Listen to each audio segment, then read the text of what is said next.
شايف نفسه ان هو دلوعه، شايف نفسه اللي هو ما فيش الا هو، شايف نفسه اللي هو يعني ايه اللي اقول عليه ايه بس مش عارفه. شايف نفسه اللي هو ما فيش غيره يعني. ده بيبص لي وده بيعملني وانا احلى واحده وانا اجمل واحده والكل معجب بيا ومش عارف ايه.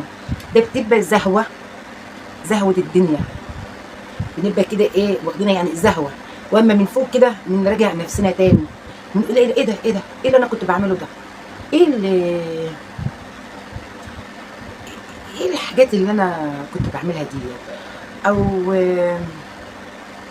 تبص تلاقينا بقى إيه فوقنا، بس بعد ما ايه، بعد عمرنا ما راح، بعد ايه عمرنا ما راح نرجع نقوم نتوب ونرجع نستغفر ونرجع ندعي ربنا اللي ربنا يثبتنا على ديننا وربنا يثبتنا على قرآن